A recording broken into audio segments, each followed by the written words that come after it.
Why did a friend eliminate an entire family? Have you ever pondered how well you truly know your friends, colleagues, or neighbors, and how much you can trust these individuals? Typically, friends know everything about us, but occasionally, people who only pretend to be our friends and gain our trust might later exploit our vulnerabilities if they wish to betray or harm us. For most people, friendship is one of those elements that bring meaning to life. Thus, supporting and assisting a friend is paramount. But sometimes the intent to help can turn into a tragedy. The tragic loss of a young woman named Christy Shawn and her husband Joseph Codd in 2015 shocked the quiet provincial town of Leicester, North Carolina. This incident was among the loudest and most brutal crimes in the history of this small community. At the time of the tragedy, the couple was joyously anticipating the addition of a new family member. However, the most horrifying aspect was that their perpetrator was someone they knew well, trusted, and considered a friend. Furthermore, they were not his only victims. Early life of Christy Shawn. Christy Maria Shawn Codd was born on September 3, 1976, in Madrid, Spain, and was the only child of American military personnel. Her father was a U.S. Air Force soldier, and due to his duties, he frequently moved from place to place with his wife and daughter following. The family did not stay long in Spain, and over the next few years they lived in various European countries before returning to the United States. The girl began her schooling in New Orleans, Louisiana, but within a year, the family moved to Texas, then to Illinois, and after that, Shawn spent several years in Latin American countries. Such a nomadic lifestyle had its benefits, as Christy spoke multiple languages from an early age and had the opportunity to experience the cultures and traditions of other countries. However, during her teenage years, she faced challenges in settling into new groups and making friends in new places. Just as she would start to settle in, it was time to pack up, move, and change schools and social circles. Yet, it was precisely because of the constant changes that she developed excellent communication skills. Christy easily found common ground with various people and was known as a sweet, sociable, and charming young woman. Additionally, from an early age, she actively participated in sports, including gymnastics and swimming, and for some time, she took kickboxing classes. When Christy finished school, her father retired from the military, and the family settled in Biloxi, Mississippi. There, she finally made real friends and discovered a new hobby: cooking. The teenager enjoyed preparing various dishes, experimented a lot in the kitchen, and her culinary masterpieces indeed deserved attention and praise. Eventually, she decided to pursue further development in this area and completed culinary courses.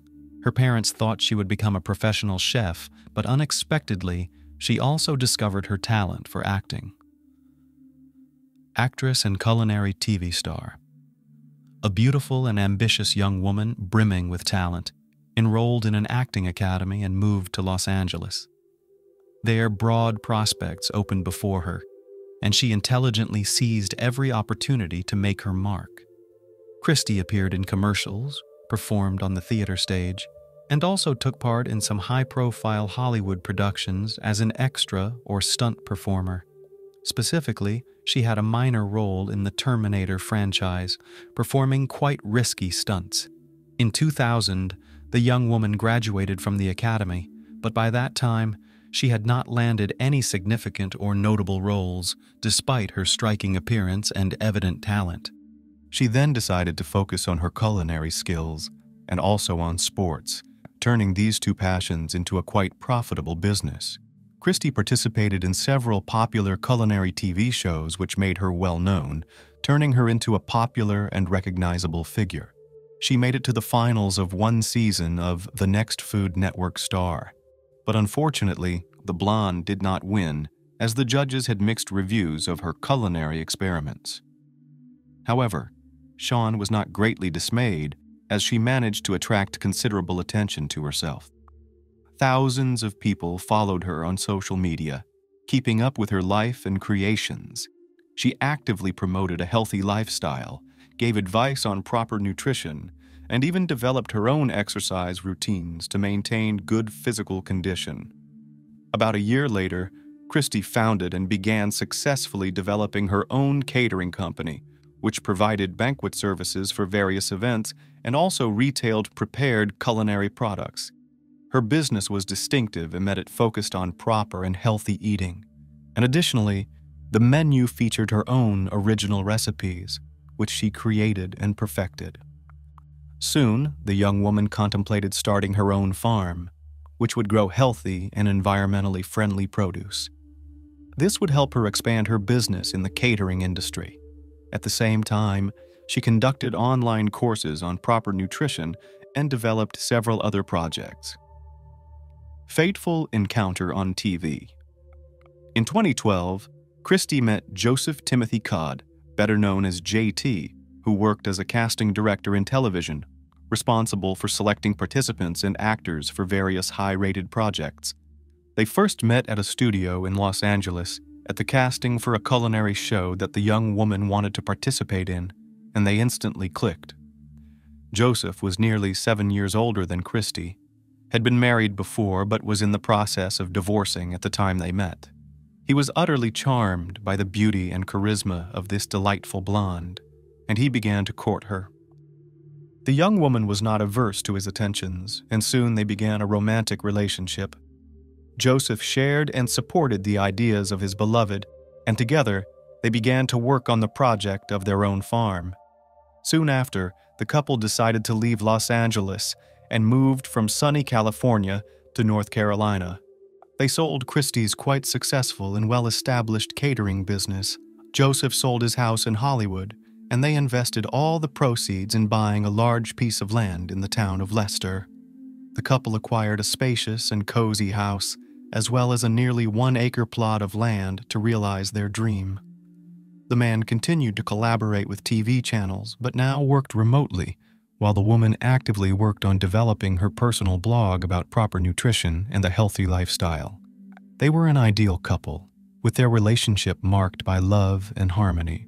Soon, the lovebirds decided to formalize their relationship, and in August 2014, they had a lavish wedding attended by several hundred guests, including relatives, friends, colleagues, neighbors, and even some fans of the famous couple. They were truly happy and full of plans for their future together. 3 months after the wedding, the newlyweds learned that they were going to become parents for the first time. Their joy knew no bounds. After the new year, during a routine ultrasound examination, the doctor told the couple that they were expecting a daughter, and a few days later, during a phone call with her mother, Christy mentioned that they had decided to name their firstborn Skylar. Everything was going perfectly, and the pregnancy was progressing smoothly, but the couple's happiness was tragically short-lived. The mysterious disappearance of the Codds. Christy was 5 months pregnant and actively preparing for the arrival of their baby. She almost daily called her parents, who lived in another state, sharing updates on her well-being and chatting with her mother, sometimes for an hour at a time. However, on March 13, 2015, Christy's mother was unable to reach her daughter, but initially did not think much of it. The situation repeated the next day. Calls went through, but no one answered. Her son-in-law's phone also went unanswered. When by March 15th, both spouses' phones were turned off, Christy's mother became alarmed. Since Christy and Joseph's parents lived in other states, they couldn't quickly check on their children's home to ensure everything was all right. Therefore, Christy's mother called a close friend of her daughter, a woman named Cecily, who lived nearby and could check on them at their home. When a friend arrived at the Codd residence, she saw that both spouses' personal cars were parked at the house. However, the front door was locked, and no one responded to knocks and shouts. The couple's phones had been off for 3 days, which was also highly suspicious. Through a window, Cecily saw that the couple's beloved dogs, who they cherished and would never willingly leave alone, were locked inside one of the rooms. The woman decided to walk around the house and noticed that the back door lock had been forcefully broken, indicating that someone had attempted to enter, or had indeed entered, the home. She immediately informed Christie's mother by phone, who then promptly called the police. The responding officers confirmed that the back door had been broken into and discovered disarray inside, indicating that someone had been searching for something. According to the family, some valuables had been stolen, including a jewelry box belonging to the homeowner, and a safe in the couple's bedroom had been breached. However, there were no signs of blood, struggle, or evidence that the couple had been detained or taken by force. Additionally, the perpetrator had acted very cautiously, leaving no fingerprints or DNA traces. The relatives clung to the faint hope that 45-year-old Joseph and his 38-year-old pregnant wife Christie were still alive, but the experienced officers were not optimistic in their forecasts. Suspicious neighbor. In the initial days, the investigation simply stalled. No clues or even somewhat significant evidence could be found. The missing couple had no enemies or ill-wishers, and reconstructing what had happened was challenging even in broad strokes. The spouses' phones were left at home, last used on March 12th. Only incoming calls were recorded the next day, after which the devices died. The police decided to question the couple's neighbors to see if they had noticed anything strange or suspicious recently. An interesting detail emerged. A neighbor living across the street saw another local resident throwing a large bundle into a trash bin near the Codd's home on the morning of March 15th. At the time, he didn't think much of it, but when he learned of the couple's disappearance, he thought the information might be useful to the investigation. Checking the contents of the bins was no longer possible, as the trash had been taken to the dump just the day before, and now any potential evidence would need to be searched for there. But first, the police wanted to speak with the person who had discarded the strange bundle. He turned out to be a 36-year-old Robert Jason Owens, who lived on the same street, was well acquainted with the couple, and even considered a close family friend. Robert was a handyman and had helped Christie and Joseph when they first moved into their new home. They became friends, and later the couple invited their new friend and neighbor to their own wedding. At first glance, there was nothing suspicious about this, except that other locals described Owens as a strange and unpredictable person. Horrific discovery and shocking confessions. On March 16th, Robert was summoned to the police station for questioning, initially denying any involvement in the couple's disappearance and claiming ignorance about the bundle mentioned. There wasn't much to charge him with initially, beyond the unsubstantiated claims of another neighbor. However, that evening, the situation dramatically changed after the very same large, strange bundle was found at the landfill. Inside were items from the missing couple's home, including Robert's clear fingerprints and DNA traces found on partially burnt clothing belonging to the couple, a blanket and a throw from their home, all stained with blood. This evidence confirmed police suspicions that Christie and Joseph were no longer alive. Doubts were dispelled when police searched the suspect's home and found charred human skeletal remains in his wood stove. Robert was then brought in as a suspect in the brutal elimination of his neighbor and the neighbor's pregnant wife. Despite his denials and inconsistent statements, he eventually confessed after several hours, and his admissions were truly shocking. He admitted to the double fatal incident but claimed it was accidental. According to him, on the evening of March 12th, he decided to visit his friend's home but swerved off the road to avoid hitting a dog, getting stuck in the mud. He walked to the Codd's home and asked for help to push his car out. The helpful and responsive couple agreed to assist, and while they were pushing the car, Robert, sitting at the wheel, accidentally confused the gas and brake pedals, striking and running over the couple.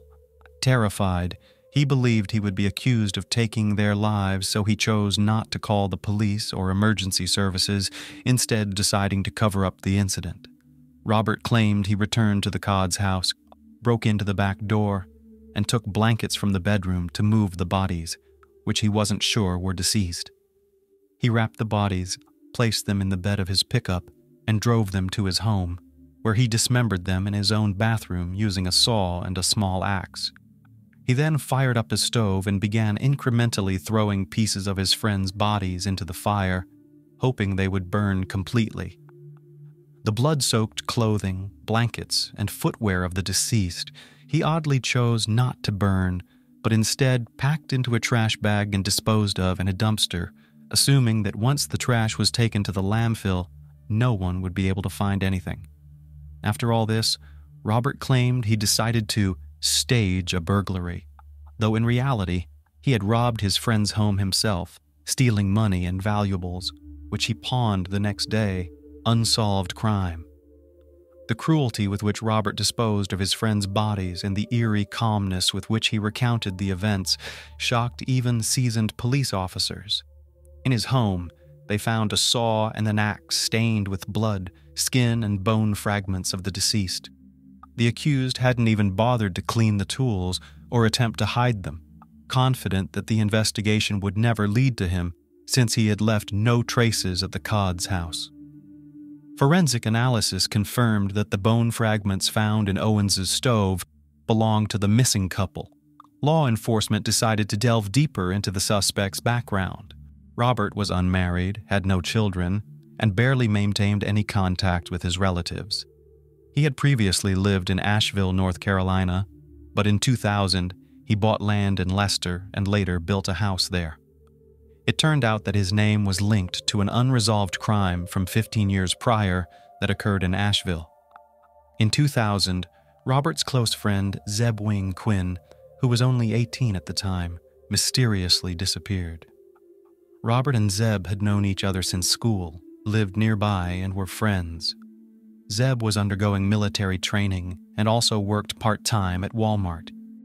On January 2nd, 2000, after finishing his shift, Quinn met with Robert, planning to drive to Leicester to buy a new car, but he never returned home. A few days later, his Mazda Protege was found in another part of town, parked with its headlights on. Inside, a heart was drawn on the window with red lipstick. The car's owner was never found. The car also had damage and scratches with traces of paint from another vehicle.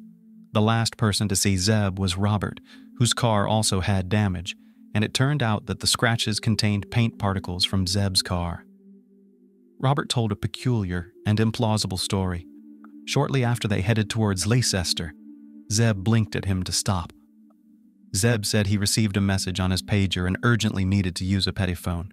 He asked Robert to wait and drove off to the nearest gas station, but returned 10 minutes later, looking frantic.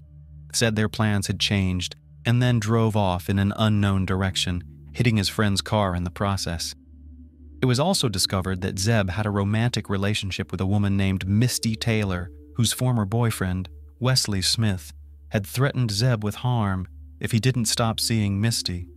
Taylor, Smith, and Owens were questioned in this case, but due to a lack of evidence, all three were released. Additionally, Misty and Wesley had alibis, which was not the case for Robert. A significant amount of money, which Zeb had with him in case he decided to buy the car, and his pager disappeared from his car, and it was never determined what message he had received, if any. The investigation leaned towards the theory that there was no message at all. Another oddity was that the day after Zeb's disappearance, a man called Walmart claiming to be him, stating he wouldn't be coming to work for the next few days due to illness. However, the colleague who answered the call thought the voice sounded strange and unfamiliar, not like Zeb at all. That phone call was traced to a Volvo plant where Robert worked. During questioning, Owens unexpectedly claimed that he made the call at his friend's request the night before Zeb sped away. No new evidence or witnesses were found, and the case remained unsolved, with Zeb Quinn listed as missing ever since. However, 15 years after these events, Owens was interrogated again, suspected of being directly involved in his longtime friend's disappearance.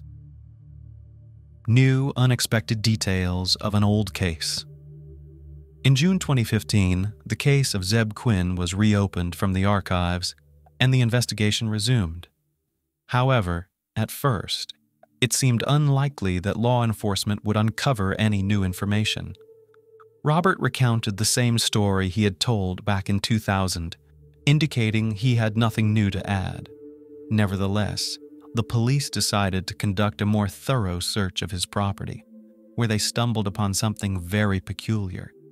In a detached concrete slab at Owens's home, a strangely walled-off cavity was discovered, inside which were small, heavily charred human bone fragments. Unfortunately, the remains were too damaged to undergo DNA analysis, so it was impossible to definitively determine if they belonged to the missing Quinn. A neighbor's interview provided even more unexpected results. An elderly man living nearby remembered something from January 2000, when young Owens had just purchased the land and was starting to build his house. One evening, he started a fire that emitted a sickly, sweet, nauseating smell. The neighbor even confronted him because the wind was blowing the stench in his direction, nearly making him sick. Soon after, the fire pit was covered with concrete, which seemed highly unusual, but Robert claimed he planned to build a small fountain there, which he never did. The neighbor had forgotten about the foul-smelling fire until 15 years later when police showed up at the property. Ultimately, Owens confessed to being complicit in a crime, telling an entirely new story. According to him, Zeb was killed by his own uncle, Walter Owens, who had been hired by Wesley Smith to eliminate Misty's new boyfriend, whom he still loved. Robert claimed he was unaware at the time, and his uncle had asked him to lure the young man to a secluded spot. When the three of them ended up in a wooded area on the road to Leicester, the uncle ordered them to stop the car and then to signal Quinn to do the same. Once the young man stepped out, Walter shot him silently and then instructed his nephew to help dismember and package the body, which was burned on Robert's property that same night and encased in concrete. Interrogating Walter Owens was no longer possible, as he had died several years before his nephew's horrific confession. No evidence was found at the supposed crime scene, and the story sounded very unconvincing. Legal proceedings, plea agreement, and final verdict. Initially, Robert faced charges of first-degree double murder, murder of an unborn child, dismemberment and concealment of evidence, burglary, and robbery. All these charges could have led to the death penalty, but it was revealed that the defendant had long suffered from depression and mental disorders, taking powerful medication, which his lawyer used as a foundation for defense. Thanks to a well-constructed defense strategy, the accused could have been found insane and sent to a psychiatric clinic instead of prison, which neither the prosecution nor the victim's relatives found satisfactory. At the same time, the investigation into Quinn's case began, from which the criminal might also escape unpunished.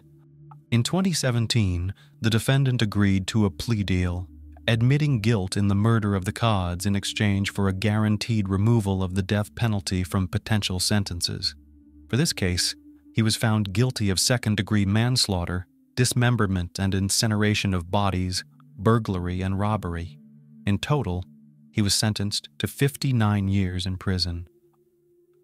In 2022, Owens made another plea deal with the authorities, this time regarding Quinn's case. However, he only admitted to complicity in murder and assisting in hiding the evidence. For this crime, he received an additional 12 years, added to his already effectively life sentence. After the sentencing, the murderer addressed the court, asking forgiveness from the relatives of the people he had killed. He again spoke of his innocence, attributing everything to an unfortunate accident and citing his mental disorder and the influence of strong medication, which impaired his judgment. However, the relatives of Christine Joseph Codd, as well as Quinn's family, did not believe him. They have never reconciled with the term unintentional murder and believe that in both cases, the man acted deliberately and for selfish motives. The West family case, the mysterious demise of a glamorous housewife. Have you ever wondered what lies beneath the facade of a seemingly perfect family? Psychologists claim that the more people try to portray an impeccable, happy, and prosperous family life, the bigger the underlying relationship issues. Typically, such individuals are deeply concerned with societal perceptions, constantly seeking approval and validation. Inside these perfect family units, resentments can accumulate over the years, often erupting in unexpected and drastic ways. The West family appeared to everyone as a strong, happy, and well-off unit, and they probably were, until they weren't. The couple had been married for 14.5 years, raising a daughter together, and never once gave anyone reason to suspect any difficulties in their marriage. That was until the early morning of January 13th, 2018, when 42-year-old Mrs. West was found deceased near her own home. This convoluted story raised more questions than answers. The incident seemed like both a bizarre accident and a calculated homicide. Despite the case being closed and the convicted serving their sentence, many have sided with the alleged perpetrator rather than the deceased victim. To understand why, we need to delve into the West family's history from the beginning and unravel the rumors about the double life of the late housewife that had been circulating for years. Who was Caitlin West? Caitlin Dawn West, née Martin, was born on February 15, 1975, in the quaint town of Davie, Florida. The only child of Nancy and Jonathan Martin, she grew up in a humble and modest family environment. As a child, she yearned for a younger sibling, a dream unfulfilled due to her mother's health issues. Perhaps this is why Caitlin was overly attached to dolls, treating them like living beings, singing to them and cradling them. In school, Caitlin was known for her beauty and sociability, actively participating in sports and dance. However, during her teenage years, signs of bipolar affective disorder began to emerge, characterized by depression and anxiety, alternating with periods of hyperthymia, persistently elevated mood, and motor agitation. Unfortunately, her parents didn't notice her condition until later. By then, Caitlin had turned to alcohol to manage her emotions. It was only during treatment for alcoholism that the root cause of her problems was identified. By her 20s, Caitlin overcame alcohol dependency. Managing her bipolar disorder was more challenging, necessitating several potent medications that caused complex drug interactions and side effects. Eventually, the disorder was brought under control, although she had to continue medication until her untimely death. Caitlin longed for marriage, a family, and children, but her personal life was fraught with difficulties, possibly due to her psychological disorder and alcohol issues. Yet, the attractive blonde had many admirers, being the life of the party and always enjoying the spotlight. In her youth, Caitlin aspired to model, attending castings and experimenting with different looks. She was particularly fascinated by the iconic 50s movie star and style symbol, Marilyn Monroe. She watched Monroe's films repeatedly, collected posters, and emulated her style and image. It's worth noting that Caitlin bore a certain resemblance to her idol, a fact she proudly capitalized on and cherished. Though Caitlin's dream of becoming a famous model didn't materialize, her photos were frequently published in local magazines, earning her some recognition, a fan base, and occasional recognition on the streets of her hometown. At 28, she finally met the man she would start a family with, who was William West. William Jeffrey West, known mostly by his middle name, was born in 1970 in Alabama, into a typical family. From an early age, he dreamt of a career in the military or law enforcement. A diligent student and an active sports enthusiast, he was robust, fit, and incredibly focused. In the early 1990s, William joined the U.S. military, serving initially as a military police officer. His dedication led him to become a military recruiter, responsible for enlisting individuals into the Army and Navy. Ultimately, he rose to head a recruitment division. In total, William devoted 2 decades of his life to military service. Simultaneously with his military career, William chose to pursue higher education. He earned a bachelor's degree in public relations from the University of South Carolina. He continued his studies in criminal justice and disaster and emergency management, eventually earning a master's degree. William was intelligent, composed, and goal-oriented, yet modest and somewhat introverted. He preferred quiet gatherings over loud parties and generally shunned the spotlight. He married young and was a father to 2 children, known as a devoted family man and a responsible parent. Upon retiring from the military, William became a corporal in the police department of a university town. He was entrusted with ensuring the safety of the campus community, approaching his duties with seriousness and responsibility. Although he was issued a service firearm, he never had to use it throughout his career. The odd but happy couple. Caitlin and Jeffrey's paths crossed in the mid-2000s. At the time, Jeffrey, still serving in the military, was married to his first wife. It seemed unlikely that the stern, quiet military man had anything in common with the flamboyant, bold, attention-loving blonde. Yet they felt an instant mutual attraction. Their 5-year age gap, Jeffrey's existing marriage, and Caitlin's periodic struggles with alcohol, which she continually fought, were not deterrents to their relationship. Jeffrey soon filed for divorce to be with his new love, and in less than 5 months of meeting, they surprisingly tied the knot in a Las Vegas chapel. In 2005, the couple welcomed their only child together, a daughter named Lola. They settled in the quiet town of Calera, Alabama, Jeffrey's home state, in a custom-built, cozy home. Caitlin personally designed their bedroom, adorning it with portraits of her idol, Marilyn Monroe. Neighbors spoke highly of the Wests, describing them as a happy couple, despite being complete opposites. Caitlin always strived to look stunning and attractive, with bold makeup, stylish hairdos, and Barbie-like outfits. She thrived on catching people's glances and loved compliments, always appearing cheerful and smiling. Jeffrey, in contrast, seemed overshadowed by her presence, appearing reserved, serious, and highly disciplined, a reflection of his long military career. The double life of a blonde, from homemaker to kitty cat. Despite her efforts and striking looks, Caitlin couldn't carve out a successful modeling career. After marriage and the birth of her daughter, she focused on creating a cozy home and raising her child. Yet the mundane life of a homemaker wasn't enough. She craved attention and recognition. With the rise of social media in the late 2000s, she began actively posting pictures online. Initially, these were harmless Barbie or Marilyn Monroe-themed photos, but gradually, they became more provocative and daring. Close sources say her husband not only didn't mind her new hobby, but often played the role of her personal photographer. It seemed harmless, and eventually became a lucrative venture for Caitlin through paid subscriptions. They bought a selection of ready-made seafood dishes from a popular local restaurant, a bottle of fine brandy, and absinthe from the supermarket, along with aromatic candles Caitlin picked from a nearby store to set a romantic mood. Captured on surveillance cameras at each location, they appeared happy and carefree, smiling and joking, with no hint of the impending tragedy. Returning home with their purchases, the couple enjoyed their dinner and indulged in the alcoholic beverages. Caitlin, who had intermittently battled alcohol dependency, transformed under its influence into her online alter ego, Kitty Cat.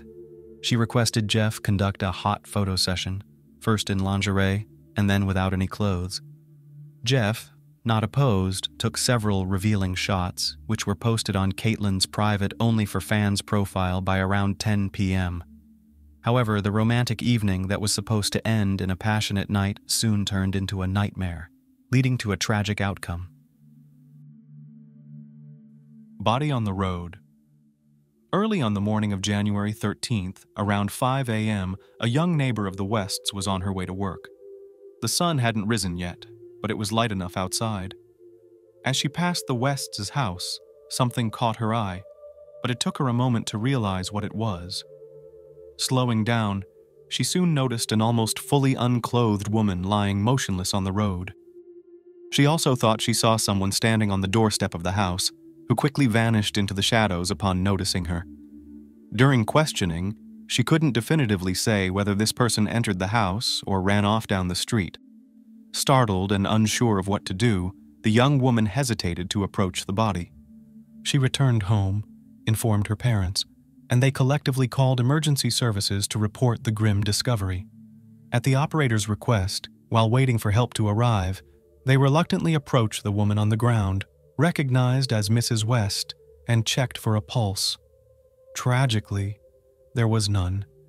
Her body was cold and already showing signs of rigor mortis. Caitlin was found face down, her body mostly on the sidewalk, wearing only a bright pink bra top. A pool of blood had formed under her head, and nearby was a bottle of absinthe, some of its contents spilled on the road with bloodstains on the bottle. A short distance away lay her smashed smartphone. Since it was a quiet residential area, there were no other witnesses during the night. Thus, the time gap between the last sighting of the West's car around 8:30 p.m. and 5 a.m., when the neighbor discovered Caitlin's lifeless body, remains a mystery, likely witnessed only by her husband. What's Mr. West hiding? Detective Michael Melhoff, one of the first to arrive at the scene, headed to the house where the woman's body was found. A man answered the door, appearing somewhat anxious but claiming ignorance of the situation. When asked about his wife's whereabouts, he said he had just woken up and didn't find her in bed. The detective then asked him to step outside, informing him that a woman's body, identified by neighbors as Caitlin West, was found near the house. The man, throwing on a jacket, followed the officer and confirmed that the deceased was indeed his wife. However, Jeff's reaction was unusually calm. He did not rush to the body with tears or screams. When questioned about his whereabouts and activities during the night, Mr. West stated he had slept soundly as they had been drinking the previous evening. Asked what he thought had happened, he merely shrugged, suggesting it might have been an unfortunate accident. Mr. West also shared that his wife suffered from bipolar affective disorder, requiring medication, and struggled with alcohol, behaving erratically when intoxicated. He mentioned that she would sometimes jump on their backyard trampoline, occasionally missing it and injuring herself. A search of the house revealed no signs of a struggle or violence. 2 plates with leftover food, 2 glasses, and a half-empty brandy bottle were on the kitchen table. Her high heels, captured in her last pictures, lay under the table, and underwear matching the bra she was wearing when found was on the floor. However, several blood-stained napkins in the trash and an open bottle of cleaner raised questions.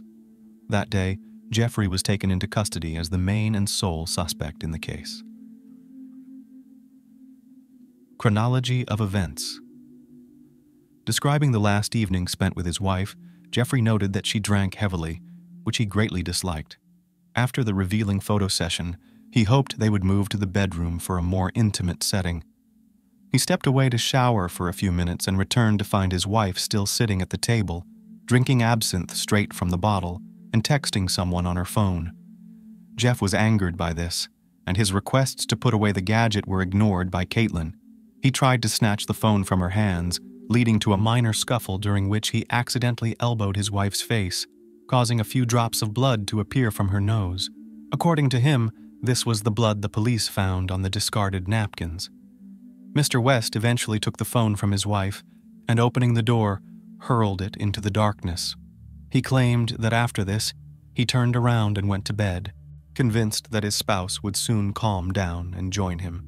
He allegedly remained unaware of how events unfolded further until the police knocked on his door asking about Caitlin. He speculated that his wife might have gone outside to find her phone, which she rarely parted with, taking the absinthe bottle with her to finish it. He also suggested that she might have fallen, hit her head on the bottle, lost consciousness, and froze to death, or that someone might have attacked her. Mr. West couldn't explain why Mrs. West was without the bottom part of her enticing pink lingerie set, or why she went to look for her phone in just a bra without putting on any outerwear hanging near the entrance. He attributed such behavior to alcohol intoxication. Evidence and the main theory. The suspect's story seemed suspicious and inconsistent. He claimed to be too intoxicated to remember certain details, leaving the investigation to piece together the sequence of events. The evidence was scarce, and there were no witnesses. The autopsy determined that the cause of death for the 42-year-old woman was blunt force trauma to the head, likely inflicted with the absinthe bottle found nearby, compounded by hypothermia. At the time of the incident, her blood alcohol level exceeded 2.5%, indicative of severe intoxication with impaired coordination and a high risk of losing consciousness. At first glance, everything seemed to align. Caitlin, heavily intoxicated, ventured outside searching for her phone, taking along the unfinished bottle of absinthe. She likely lost her balance, possibly while reaching for her gadget, fell, hit her head on the bottle, lost consciousness, and died from the injury and exposure. The bottle with blood traces lay near her head, and the smartphone, the reason she left the house, was found nearby. However, the investigation found this scenario too simplistic and staged. Experts confirmed the head injury was inflicted with the bottle beside the body.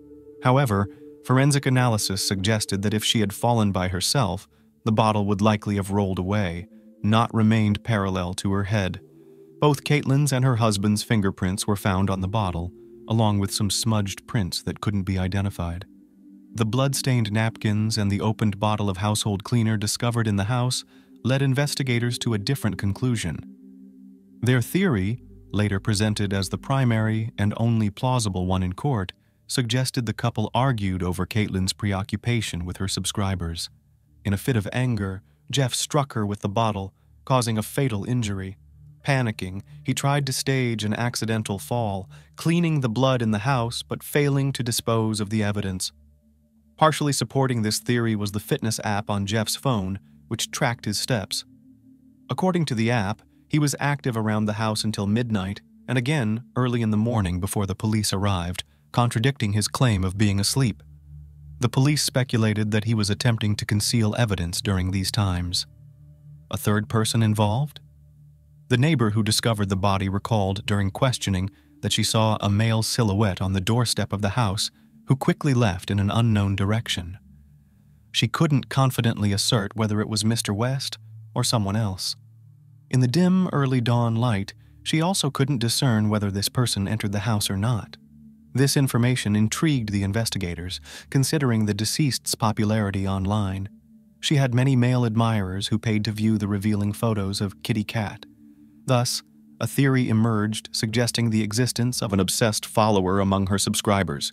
Perhaps someone sought a personal encounter with Caitlin and tracked her down, hoping for a closer acquaintance. The middle-aged homemaker did often receive messages from various men, sometimes with inappropriate proposals, but she maintained her distance. No explicit threats or harassment were found in the communications. A few particularly persistent fans, living in other states with solid alibis, were quickly ruled out as suspects. Nonetheless, footprints were found on the doorstep, not belonging to the homeowners. These prints vanished on the lawn, and their origin remained a mystery. Could Mr. West have harmed his wife? Neighbors, friends, and relatives described the couple as happy and thriving. Jeffrey was aware of his wife's unique online activities, but treated them as harmless fun. Meanwhile, their social circle was oblivious to Caitlin's alter ego, Kitty Cat, just as most of her followers had no idea of her real-life identity. When asked if he had ever been violent towards his wife, Jeffrey firmly denied it, stating he loved her too much to ever harm her. However, arguments had become a frequent occurrence in their household. A particularly telling text exchange, dated January 12th, was found on their phones, where the couple argued heatedly. Caitlin criticized Jeffrey for not matching her in vivacity and temperament, even suggesting they might be incompatible. Jeffrey remained the prime suspect, with forensic evidence and gathered details only indirectly implying his guilt. Notably, following his arrest, not only his parents but also his daughter and in-laws rallied in his defense, firmly convinced of his innocence and asserting he could never hurt his wife. Trial and verdict. After Jeffrey West's arrest, he was unable to afford the $500,000 bail set, which meant he had to stay in custody until his trial. This wait stretched almost 3 years. He was offered a plea deal, admitting guilt in his wife's demise in exchange for a reduced sentence. However, Jeffrey adamantly refused, maintaining his innocence. The trial, which commenced in November 2020, attracted significant media attention, in part due to Caitlin's online notoriety. This publicity put considerable pressure on the judges and jurors. By this time, the possibility of a third-party involvement in that fateful night's events was no longer considered. The prosecution argued that all evidence pointed to Mr. West. They believed, in a fit of jealousy and under the influence of alcohol, he struck his wife with a bottle, causing fatal injuries. In a panic, they suggested, he staged the scene to mimic an accident, removing evidence from inside the house. Jeffrey's defense team contended that Caitlin's death was indeed accidental, citing her extremely high blood alcohol levels as a factor affecting her balance and coordination. In a heartfelt testimony, Caitlin's mother supported her son-in-law. She described her daughter as eccentric, but insisted Jeffrey loved her unconditionally and would never harm her. She also appealed to the court to consider their granddaughter Lola, who had lost her mother and stood to lose her father. On January 11, 2021, the jury returned a guilty verdict for involuntary manslaughter. Jeffrey was sentenced to the maximum of 13 years, considering time already served. Notably, had he accepted the plea deal initially offered, he might have already been free. All appeals by Jeffrey and his lawyers have, so far, been unsuccessful. On a vast site 60 miles south of Melbourne lies a landfill. As with any dump on a large plot of land, there are towering piles of domestic waste. Birds circle over the meter-high piles, while a foul smell spreads for miles around. This place is usually devoid of people. However, in May 2004, hundreds of police officers were sifting through the trash. The scene resembled something out of an apocalyptic movie, especially when investigators and police officers donned protective suits against biological hazards and ultra-durable masks to guard against asbestos-ridden dirt. The area was littered with thousands of blue trash bags. Each day of searching was incredibly challenging. They had to check every bag. This lengthy and inevitable process significantly delayed the investigation. After 3 weeks of searching, the officers were disheartened and had exhausted their moral and physical resources. On the final day, they had one last chance to find the mother and daughter. Narelle Fraser, a young woman working in the missing persons department, had put significant effort into the search from the first day, each time apprehensively beginning the inspection of a new blue bag. Around 10 a.m. on another day of searching, an excavator pulled up another batch of bags from the depths of a massive pile of garbage for inspection. Fraser noticed a blue bag stuck at the top of the bucket. As she had done hundreds of times over the past days, she paused the search to conduct a thorough examination of the excavated trash. Climbing up the pile, the woman opened the trash bag, but seeing only a kitchen glove, she signaled to continue the search. But something was off. The investigator's intuition brought her back to the bag, and when she reopened it, she saw something else. What she had mistaken for a kitchen glove was actually a bloated, decomposing human hand. She screamed aloud. She had found them. Today, let us visit the marvelous Australia, specifically Mornington Island, where despite the beauty of the surrounding nature, mild climate, and welcoming atmosphere, a nightmare akin to a horror film occurred. In May 2004, John Sharp appeared on television pleading for help. Holding a photograph, he tearfully implored anyone with information about the disappearance of his wife and daughter to contact the police and assist in their search. As it turned out, Anna Sharp and her 18-month-old daughter, Gracie, had been missing from their home since March. Let's start from the beginning and figure out who is involved in the disappearance of Anna and Gracie Sharp. We'll learn where the mother and daughter went, and whether John Sharp could have really harmed his own family, or if someone else is to blame for their disappearance. Anna Kemp was born on September 27, 1962, in Dunedin, New Zealand. As an adult, she moved to Melbourne, Australia, hoping to build a career, find love, and live her best life. John Miles Sharp was born on February 28, 1967, to Valerie and Miles Sharp. The couple owned several pastry shops and lived a quiet, peaceful life in Mornington, Victoria. John grew up in a large, happy family with 4 older sisters. Later, the Sharp family welcomed another boy. John Sharp's early years were largely unremarkable. He had social issues and was heavily dependent on his parents. He had low emotional intelligence and lacked the ability to cope with stressors in his life. Sharp completed 12 grades but failed his exams. In addition to a lack of emotional intelligence and an unwillingness to face his own problems, he couldn't handle stress, so he tended to shift decisions onto others. After leaving high school, John took a job at the State Bank, where he met Anna Kemp. At the time of their meeting, Anna was 31, and John was 27. They were very different in temperament. He was always a loner and had no friends because he had been very shy since childhood and could only communicate freely with his family members. Anna, on the other hand, was cheerful, lively, and attentive to others. This greatly attracted John, and he showed her as much attention as he could afford.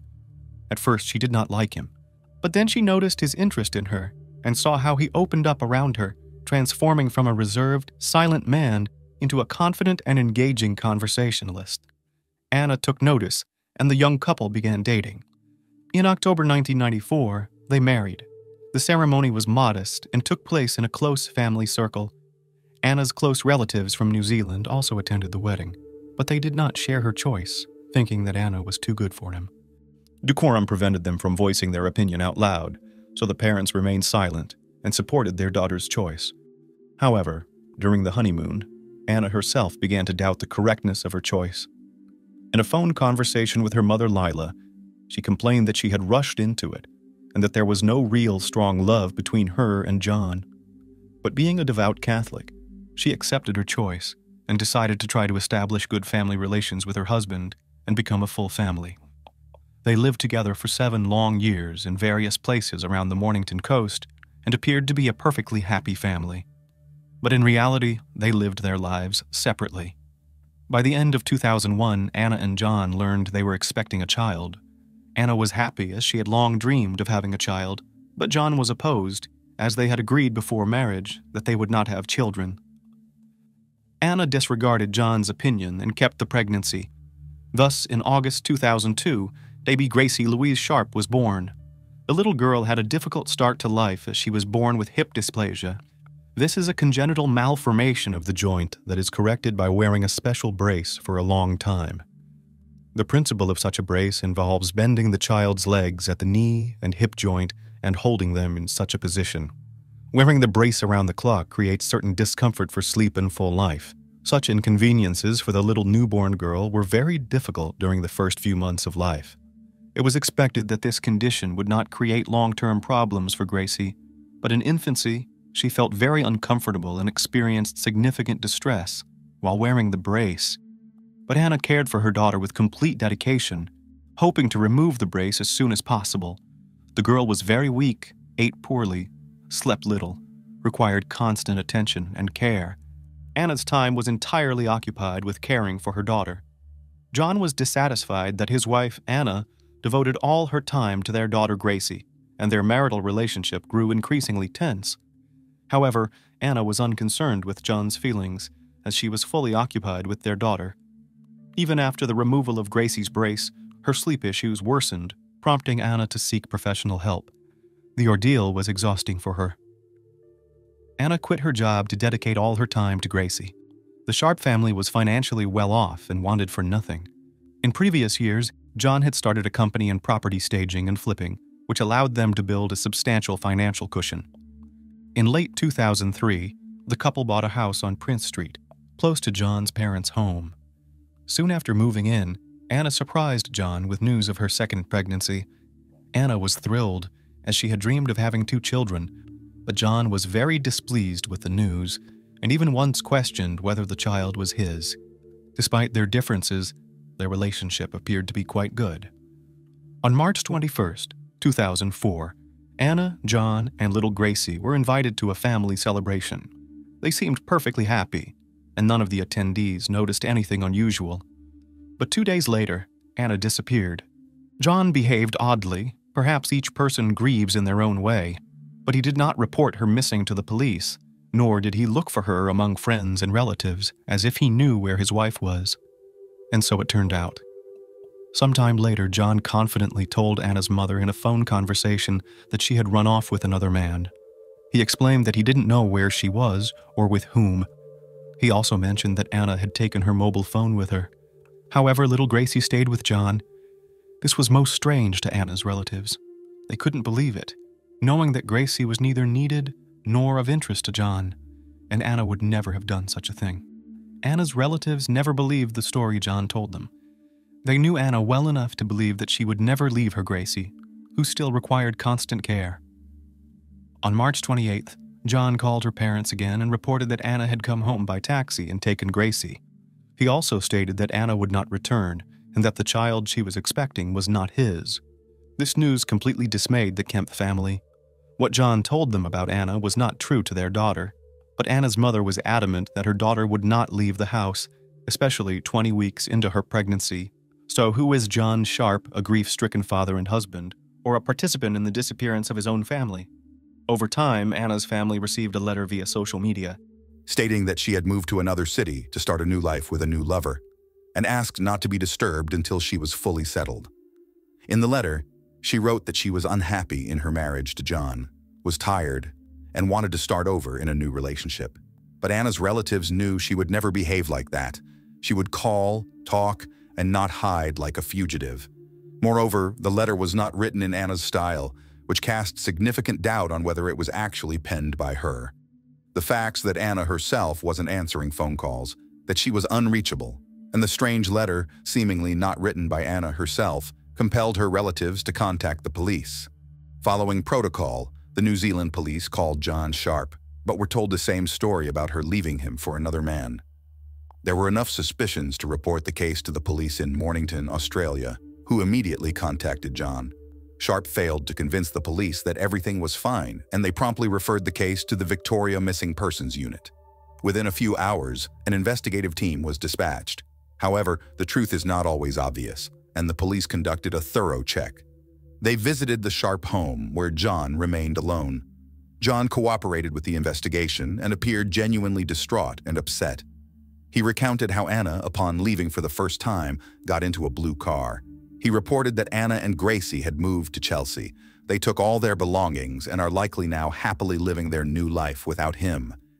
After John's testimony, the police asked to inspect the house, and he agreed without hesitation.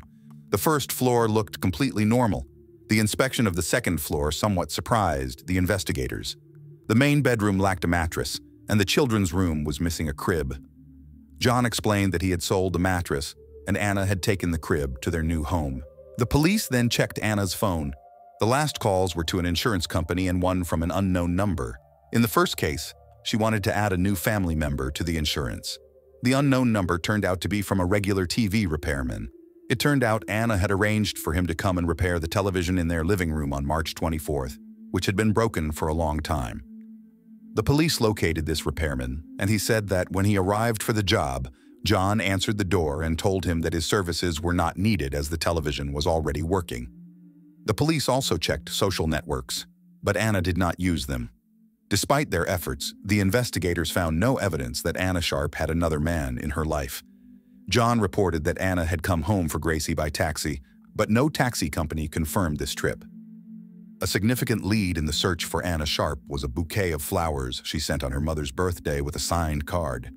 However, the words in the card did not seem like wishes from Anna, again causing her family to doubt that everything was all right with her. Bank statement details showed that the bouquet was indeed paid for with Anna Sharp's card. As there were no witnesses or evidence to support John's claim that Anna had gotten into a blue car on the purported day she left, nor was there any evidence of bus, plane tickets, or hotel bookings. Anna's friends had absolutely no information that could confirm the story that she had run off with another man. So, what happened to Anna Sharp and her young daughter? On June 10th, John Sharp was questioned by the police again, but he stuck to his story. After the questioning, John Sharp was released.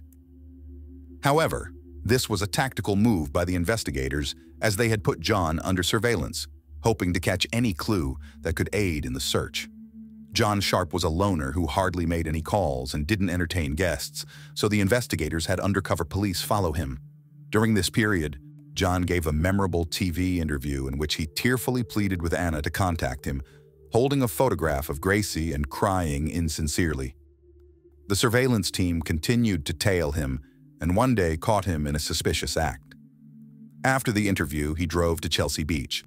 He walked cautiously, frequently looking over his shoulder to ensure no one was watching or following him. He approached a specific bush on the shore and pulled out a white plastic bag. Taking it, he returned to his car. There, he took a phone out of the plastic bag and made a call, then drove to the nearest ATM and withdrew cash. After that, he put everything back in the bag and buried it under the bushes on the beach. All these suspicious activities were captured on video by the surveillance team. Then John went home and called the Missing Persons Department, claiming his wife had just called him and withdrawn cash from their joint account. After obtaining video evidence of Sharp disposing of incriminating evidence in a trash bin and retrieving a credit card hidden in the plastic bag, he was arrested. During initial interrogations as a suspect, John continued to repeat his story. However, he could not explain why he buried Anna's phone and her bank card. John fell silent. The detectives knew they needed to find another way to get through to him, so they invited his parents, showed them the incriminating footage of their son on Chelsea Beach, and then sent them to talk to him. An hour later, they emerged, and Sharp was ready to talk. Initially, John Sharp stuck to his story, but eventually, he confessed to the elimination with a spear gun of 41-year-old pregnant Anna Marie Kemp Sharp and 20-month-old Gracie Louise Sharp. During press conferences with John, his parents were always present. John would interrupt the conversation and leave the room. He would feel ill. He behaved unnaturally. He would roll his eyes and cry. According to him, Anna was a tyrant with a difficult character. He decided to eliminate her to save himself. An adult man ended the life of his pregnant wife because, in his view, she stood between him and his family. But beyond his confession, the police continued to look for evidence. During further searches of the house with detection dogs in the bedroom and little Gracie's room, traces of blood were found. In the trash, they found notes where John had written everything he planned to say during interrogations. A torn photo with the name Francis was also found. Anna had hoped to name their expected son Francis. In subsequent interrogations, John Sharp detailed how he had planned the end of his pregnant wife and then his young daughter. On the evening of March 23rd, the couple argued, after which Anna went to bed, but John did not. He wallowed in self-pity, believing his marriage was unhappy. It was then he decided to retrieve his spear gun from the garage. The circumstances of buying the spear gun were quite suspicious, as John Sharp had never shown any interest in spearfishing or any sport requiring such equipment. Nevertheless, he bought 2 spears for the gun using cash, leaving no trace that could prove the purchase of the weapon. While his wife slept, he loaded the gun and returned to their bedroom. John positioned the gun just inches from her left temple and fired into her skull. The shot did not instantly end Anna's life, so Sharp took the second spear and fired again. He then covered his now deceased wife with towels to avoid looking at her face, went downstairs, and slept on the couch. The next day, John Sharp woke up and went about his day as usual.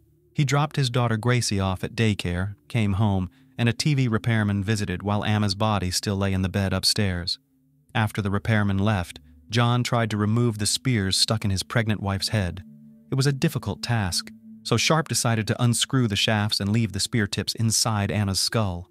Then, he dug a shallow grave in the backyard and buried her, throwing her into a dirty pit. He then casually went to pick up his daughter from daycare as if nothing had happened. The deception began. John Sharp made up an elaborate story about his wife leaving him for another man and told it to his mother-in-law in New Zealand. On March 27, 2004, John put his daughter Gracie to bed. He drank several glasses of whiskey and Coke. While intoxicated, he went to the garage and loaded his shotgun with a spear he had just purchased and buried the other 2 spear tips in the backyard with his wife. He then walked over to Gracie's crib and aimed the weapon at her head. Either Sharp closed his eyes or the alcohol prevented him from aiming, but the first shot penetrated Gracie's skull but did not cut off her life. She screamed in agony as the spear slammed into her head.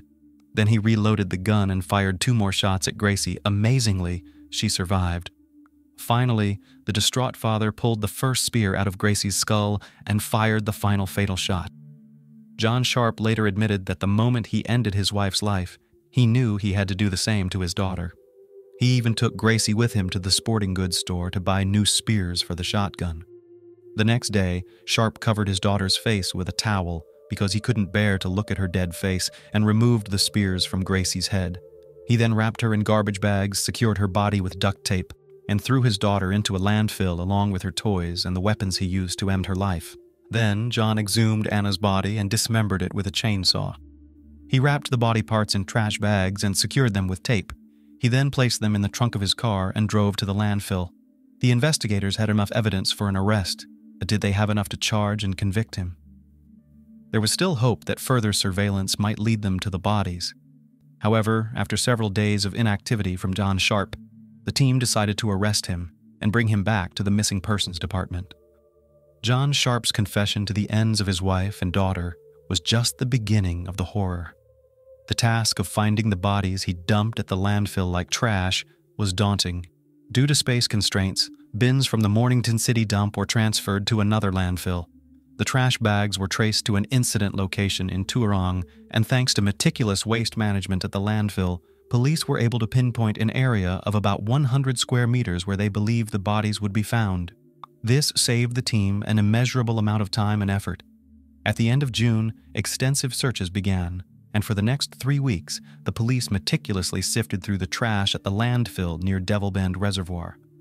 Australian winter corresponds to summer months, and almost all 3 weeks were rainy and chilly. However, the search did not stop for a minute. For the police officers searching for the mother and daughter, this case became a personal mission. They ventured out in any weather and on their days off, despite the challenges of working in protective suits, masks, and the daunting environment. After 19 days, Norelle Fraser discovered a bundle containing part of Anna Sharp's body. Later, photographs of Anna's mother and other personal items were found at the landfill, likely fallen out of the bag when it tore during handling. After this long-awaited discovery, Norelle Fraser shared that she would never forget the experience of finding Anna Kemp's body. She felt as if Anna was somehow calling out to her to be found. She also confessed that the initial thrill the team felt at the first discovery quickly faded with the realization that little Gracie must be nearby. "I just held my head in my hands and cried. I cried for what Anna went through, for Anna's family, for humanity, I guess. At the thought of Gracie being there." Fraser paused. By the end of July, all bags containing the remains of Anna and Gracie were found. At the trial, John Sharp confessed to the premeditated ends of Anna Kemp and Gracie. The adult man explained his act by saying his wife had been getting on his nerves. Therefore, he purchased a spear gun and practiced using it in the shed several days before the act. On the night of the act, after Anna had gone to bed, he grabbed the spear gun and fired at her head while she was asleep. He then buried her in the backyard. The next day, John Sharp went to a hardware store in Frankston and purchased a roll of duct tape, 2 polyethylene tarps, and an electric chainsaw. That same evening, after drinking heavily, he used the same spear gun to fire at his young daughter's head. Over the next few days, Sharp exhumed his wife from her shallow grave, cut her body into 3 parts, and disposed of her in the same manner as he had his daughter. He placed the body in a garbage bag and discarded it with household trash. As the charade continued, John began a thorough cleanup. He disposed of blood-stained mattresses and sent fake emails posing as Anna. He threw away Gracie's belongings and sent flowers to his mother-in-law for her birthday.